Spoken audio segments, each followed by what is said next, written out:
میرے اس افسانے کا عنوان ہے نوشتہ پس دیوار و در۔ جو ہی فیصل نے کہا اے خدا میں ٹھیک 10 بجے خودکشی کرنے والا ہوں، اگر تو مجھے روک سکتا ہے تو روک لے۔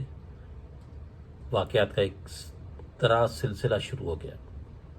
ایک دروازے کی گھنٹی بج اٹھی۔ اس نے پر یقین لہجے میں خود سے کہا دروازہ نہیں کھولوں گا، اور پھر رسی کا پھندا بنانے لگا جو اس نے 2 روز پہلے جوڑیا بازار سے خریدی تھی۔ سوتی دھاگے کی سخت گتھی ہوئی سفید رسی اسے پسند آئی تھی۔ جب وہ اس کی مضبوطی کا اندازہ لگانے کے لیے مٹھیوں میں دبا کر جان لگا رہا تھا تو دکاندار نے ہنستے ہوئے کہا 4 بندے لٹکا دو مگر ٹوٹے گی نہیں۔ اس نے چونکتے ہوئے دکاندار کو دیکھا اور بولا کیا مطلب؟ میرا مطلب ہے آپ تو صرف کپڑے سکھانے کے لیے جانچ رہے ہوں گے، لیکن اگر ان کپڑوں میں بندے بھی ہوں تو کوئی فرق نہیں پڑے گا۔ دکاندار کی بات سن کر اس نے ٹھنڈی سانس لی۔ پھندا بنانے کے لیے رسی کے ایک سرے پر گول چھلا سا بنایا۔ اسی سنا میں دروازے کی گھنٹی دوبارہ بج اٹھی اور ایک آواز بھی سنائی دی، کچرا دے دو۔ وہ سمجھ گیا اپارٹمنٹ کا جمع دار تھا جو معمول کے مطابق کچرا لینے آیا تھا۔ اس نے پہلے ہی فیصلہ کر لیا تھا کہ دروازہ نہیں کھولے گا۔ جب تیسری بار جمع دار نے آواز کے ساتھ دروازہ بھی پیٹ ڈالا تو وہ چیخ اٹھا کچرا نہیں ہے جاؤ۔ تو صاحب میری تنخواہ تو دے دو۔ جمع دار کی آواز سنائی دی۔ ابھی وہ کہنا ہی چاہ رہا تھا کہ تنخواہ کل آ کر لے جانا تو اسے خیال آیا کہ وہ تو کل ہوگا ہی نہیں۔ یہ سوچ کر وہ الجھن میں پڑ گیا، اسے جمع دار کو تنخواہ دینا چاہیے۔ کل جب میری لاش یہاں سے ملے گی تو وہ لوگوں سے یہی کہے گا کہ میری صاحب سے بات ہوئی تھی، تب تک وہ یقیناً زندہ تھے، انہوں نے میری تنخواہ دینے سے گریز کیوں کیا؟ لوگ تو مرنے سے پہلے سارا حساب کتاب لین دین کر کے جاتے ہیں۔ صاحب کو پہلے سے معلوم تھا کہ وہ مرنے جا رہے ہیں۔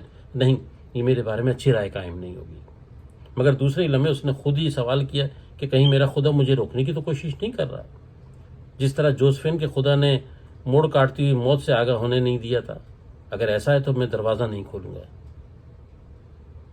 چاہے میں مقروض ہی کہلاؤں۔ مگر ضمیر اس کی طرح ابھی زندہ تھا جو اسے اکسا رہا تھا کہ وہ تھوڑا سا دروازہ کھول کر جمع دار کی ادائیگی کرے اور دروازہ فوراً بند کر دے۔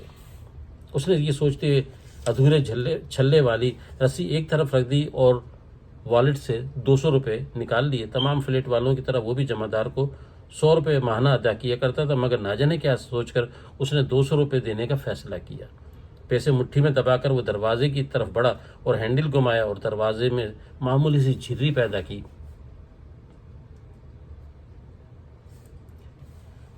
شیلا نے فون کان سے لگایا۔ فون اس کے بیٹے کے اسکول سے تھا۔ اس نے ساری بات توجہ سے سنی تھی، مگر یہ سن کر کہ خسرو نے فیس نہیں جمع کروائی ہے لہٰذا اس کا امتحانی فارم جمع نہیں ہو سکے گا، وہ پریشان ہو گئی اور بولی میں ابھی چیک کرتی ہوں، اگر جمع نہیں ہوئی تو ابھی جمع کروا کر فوٹو کاپی لے کر آتی ہوں۔ یہ کہتے ہوئے شیلا نے درازیں کھولیں تو وہاں واؤچر پڑا ہوا مل گیا۔ اس نے جلدی سے اپنے بالوں کو ایک کلپ میں پھنساتے ہوئے واؤچر کو دستی پرس میں رکھا، رقم چیک کی، گھڑی کی طرف دیکھا، لائٹس بند کی اور نیم تاریکی میں شیلف سے چپلیں نکالی اور پیروں میں ڈالتے ہوئے دروازے کی طرف بڑھ گئے۔ باہر نکل کر دروازہ بند کر دیا۔ آگے بڑھ کر اس نے پہلی سیڑھی پر قدم رکھا تو خیال آیا کہ اس نے اونچی ہیل کی سینڈل پہن لی ہے۔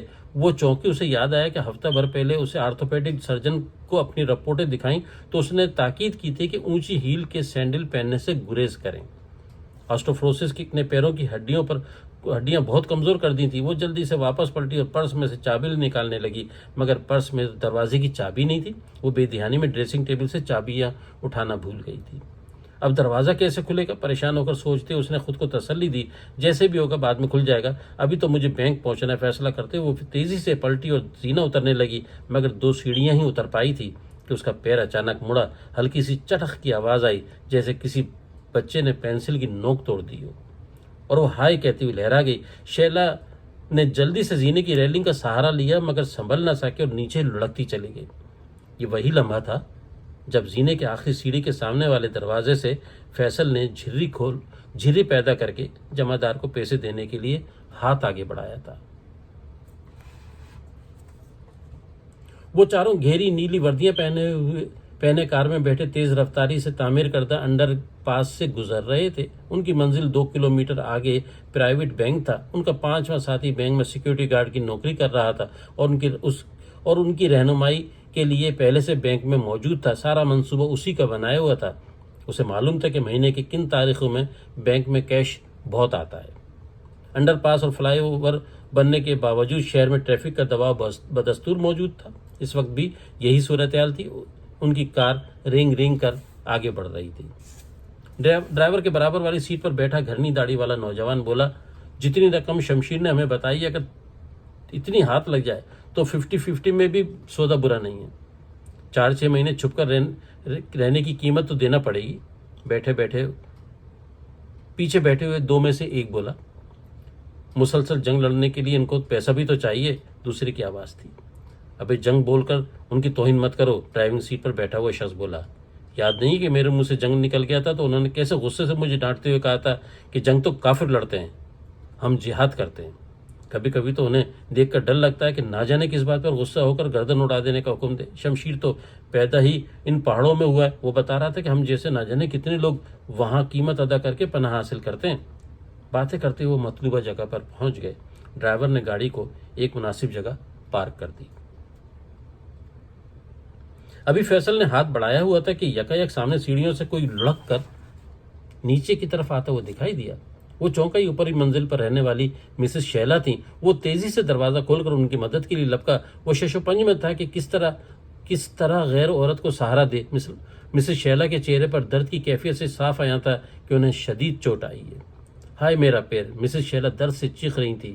صاحب لگتا ہے میڈم کے پیر میں فریکچر ہو گیا ہے، جمعدار نے رائے دی۔ فیصل نے غصے سے اس کی طرف دیکھا، مٹھی میں دبائی رقم اس کی ہتھیلی پر رکھی، پھر مسز شیلا سے مخاطب ہوا، مس کیا میں آپ کو سہارا دوں؟ میں نہیں اٹھ سکتی، میرے پیر میں کچھ ہو گیا ہے۔ مسز شیلا درد سے کراہتے ہوئے بولی، میں آپ کو اسپتال لے چلتا ہوں۔ فیصل بولا۔ وہ جانتا تھا کہ مسز شیلا اپنے بیٹے خسرو کے ساتھ اکیلی رہتی ہیں۔ اس نے جھجکتے ہوئے پوچھا، آپ مائنڈ نہ کریں تو میں آپ کو گود میں اٹھا لوں؟ پلیز۔ مسز شیلا نے اس کے مہذب لہجے کو محسوس کرتے ہوئے التجا بھری نظروں سے دیکھا۔ کچھ ہی دیر میں وہ انہیں اپنی کار میں قریبی اسپتال لے کر پہنچ گیا۔ اس دوران وہ بھول گیا تھا کہ وہ اپنے خدا کو چیلنج کر چکا ہے۔ جس لمحے وہ انہیں ویل چیئر پر ایکس رے لیب کی طرف لے جا رہا تھا تو مسز شیلا نے درد سے کراہتے ہوئے کہا، فیصل صاحب میرا ایک بہت ضروری کام اور کر دیں تو میں آپ کی احسان مند رہوں گی۔ جی فرمائیں، میں حاضر ہوں، وہ بولا۔ مسز شیلا نے اپنے پرس کی طرف اشارہ کرتے ہوئے کہا، اس میں میرے بیٹے کے اسکول کا واؤچر ہے جو ابھی جمع کروانا بہت ضروری ہے۔ اگر رہ گیا تو میرا بیٹا بورڈ کے امتحان میں نہیں بیٹھ سکے گا۔ اگر آپ گلشن والی برانچ میں جا کر جمع کروا دیں، اس کی کاپی وہیں پیچھے میں دوسری گلی میں میرے بیٹے کے اسکول کے پرنسپل کو پہنچا دیں تو یہ مجھ پر آپ کا ایک اور بڑا احسان ہوگا۔ تب تک میرا پلاسٹر بھی ہو چکا ہوگا۔ فیصل نے واؤچر اور پیسے لیے اور بینک کی طرف روانہ ہو گیا۔ راستے میں اسے یاد آیا کہ وہ تو خودکشی کرنے جا رہا تھا۔ یہ کس الجھن میں پھنس گیا؟ مگر پھر خود کو مطمئن کرنے کی کوشش کرنے لگا، وہ تو میرا اٹل فیصلہ ہے، اگر تھوڑی دیر ہو بھی گئی تو کیا فرق پڑے گا؟ جو میرے ساتھ ہو چکا ہے اس کا ازالہ تو نہیں ہو سکتا۔ میری خوشیاں واپس نہیں آ سکتی، نہ میرا ہونے والا بیٹا اور نہ جوزفین۔ سب کچھ ایسا ہی رہے گا۔ تقدیر کے ہاتھوں بے بسی کا کھیل، جس میں ہمیشہ شکست انسان ہی کو مقدر ہوتی ہے۔ اگر کوئی تقدیر کے دائرے کو توڑ کر باہر نکلنے کی کوشش کرے تو انسان کے ساتھ بھیانک کھیل کھیلنے لگتی ہے، جیسے جوزفین کے ساتھ کھیلی گئی۔ گاڑی چلاتے ہوئے خیالات کار کی رفتار سے زیادہ تیز تھے۔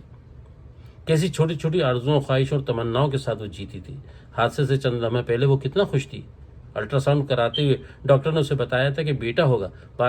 باہر آتے ہی اس نے مجھے منہ چڑھاتے ہوئے کہا تھا کہ تم ساری زندگی مجھ سے ہارتے ہی رہو گے۔ آج بھی ہار گئے۔ میں اسے کیسے بتاتا کہ میں ہمیشہ اسے جتوانے کے لیے جان بوجھ کر ہارتا رہتا ہوں۔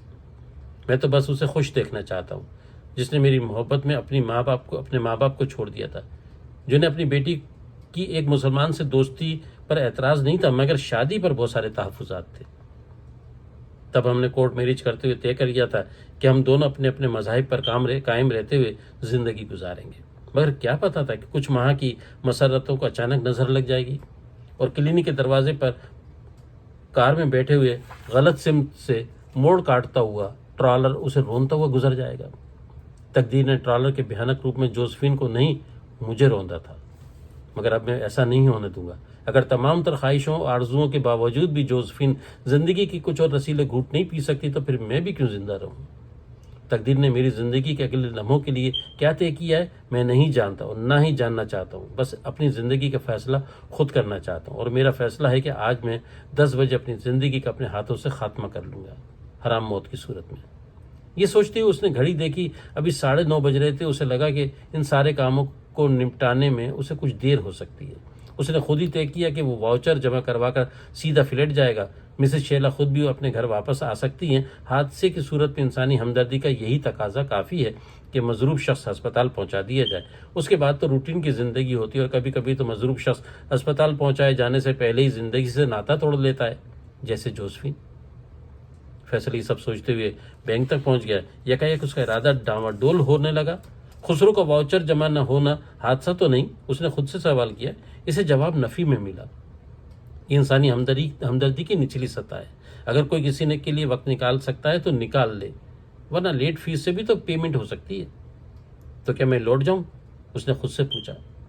یہ فیصلہ تو تمہیں ہسپتال میں مس شیلا کے سامنے ہی کرنا تھا، ان سے وہیں معذرت کر لینا چاہیے تھی. اب بینک کے دروازے کے سامنے کھڑے ہو کر لوٹ جانا حماقت ہوگی. اس نے خود کو جواب دیا. چند منٹ کی بات ہے، میں یہاں سے اسکول نہیں جاؤں گا. اصل کام تو بینک میں فیس جمع ہونا ہوتا ہے، وہ جمع ہو جائے گی تو کافی ہے. اپنے الجھے سوالوں کے خود ہی جواب دے کر وہ مطمئن ہو گیا اور بینک میں چلا گیا. بینک میں داخل ہونے والا وہ آخری آدمی تھا، کیونکہ اس کے پیچھے دھماکے سے مرکزی دروازہ بند ہونے کی آواز آئی تھی. سیکورٹی گارڈ کی وردی میں ملبوس ڈاکوؤں نے پلک جھپکتے ہی ایک اجنبی عورت اور فیصل کو جکڑ کر دونوں کی گردن پر ٹیٹی رکھ دی. کچھ کہنے کی ضرورت نہیں تھی. بینک کے عملے اور دیگر لوگوں کے چہروں کی اڑی ہوئی رنگت بتا رہی تھی کہ وہ سب جانتے ہیں کہ اب کیا ہوگا. فیصل کو داڑھی والے شخص نے سختی سے جکڑ کر ٹیٹی کی ٹھنڈی نال اس کی گردن سے لگا رکھی تھی. اچانک فیصل کے اندر کوئی ہنستے ہوئے بولا، کیا تم اپنی مرضی سے مر سکتے ہو؟ بدن کو دریدہ کر دینے والی برفیلی ہنسی نے اس کے وجود میں کسی گلیشیئر پر دھری گیلی لکڑیوں کی طرح سلگا کر رکھ دیا تھا. وہ خود سے، خدا سے اور تقدیر سے بغاوت پر آمادہ تھا. وہ انتہائی سرحد سے کسی ٹھنڈے یخ دریا میں زندہ ٹراؤٹ کی طرح مچل کر داڑھی والے کی گرفت سے نکلا اور دروازے کی طرف لپکا. مگر تقدیر تو خود ٹھنڈے یخ دریا میں زندہ ٹراؤٹ کی طرح مضبوط، مضطرب اور بے چین تھی، جو کسی کی مرضی سے حرکت نہیں کرتی. داڑھی والے نے جو ہی فیصل اور صورتحال دونوں کو بے قابو ہوتے دیکھا تو اس نے ایک ماہر نشانہ باز کی طرح انگلی کو جنبش دیتے ہوئے ٹریگر دبا دیا. سخت طاقتور اسپرنگ اپنے چھلے سے شدید جھٹکے سے باہر لپکا، گولی سے ٹکرایا. گولی اندھے ٹرالر سے زیادہ تیز رفتار سے برآمد ہوئی اور اپنے ہدف کی طرف بڑھی. تقدیر نے دکھ کا سیاہ غلاف اوڑھتے ہوئے مگر ٹھنڈی یخ مسکراہٹ کے ساتھ اپنی آنکھیں بند کر لی. افسانہ نگار کو نہیں معلوم کہ گولی نے فیصل کی گردن کو چھوا یا نہیں. البتہ اتنا ضرور معلوم ہے کہ اس وقت ٹھیک 10 بج رہے تھے.